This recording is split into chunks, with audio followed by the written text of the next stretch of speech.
जर या महाराष्ट्राच्या राजकारणात पुन्हा भूकंप झाला तर अनेक गोष्टी घडणार आहेत, पण हा भूकंप लवकर होणारही आहे.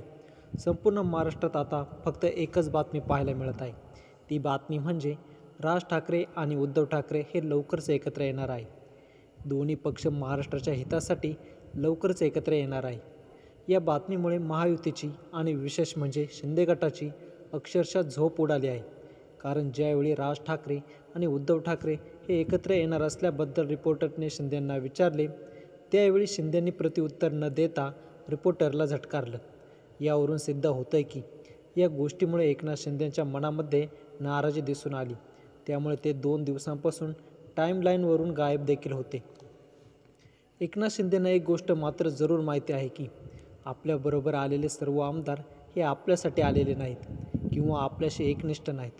ते या कारणामुळे आपल्यासोबत आले, ते कारण म्हणजे सत्ता आणि फक्त सत्ता. ज्यावेळी उद्धव ठाकरे यांना मुख्यमंत्री पदावरून पायउतार व्हावं लागलं, त्याचवेळी या सर्व आमदारांनाही कळून चुकलं की आता आपल्याला सत्ता हवी असेल तर आपल्याला शिंदेकडे जाण्याशिवाय पर्याय नाही. त्यामुळे एक एक करून तब्बल 40 आमदारांनी ठाकरेंना सोडचिठ्ठी देत शिंदेसोबत सत्तेसाठी गेले.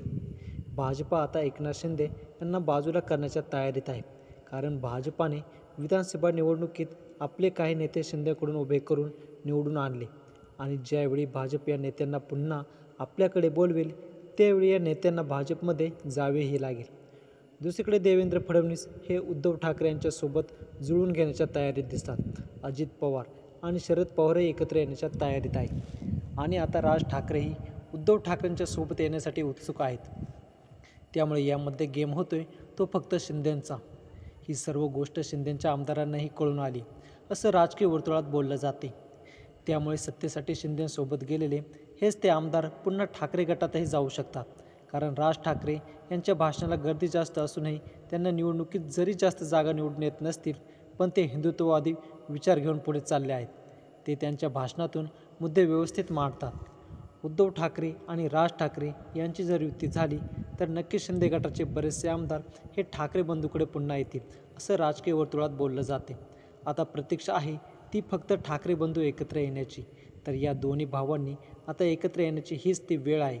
भाजपच्या विरोधात, महायुतीच्या विरोधात असं शिवसैनिक आणि मनसे सैनिकांना वाटते. या दोन्ही भावांनी ठाकरे बंधूंनी एकत्र यावे का? तुम्हाला काय वाटते? कमेंटमध्ये नक्की सांगा. हा व्हिडिओ आवडला असेल तर लाईक व शेअर करा आणि सोबतच आमचं विश मराठी यूट्यूब चॅनल अवश्य सबस्क्राईब करा. जय महाराष्ट्र.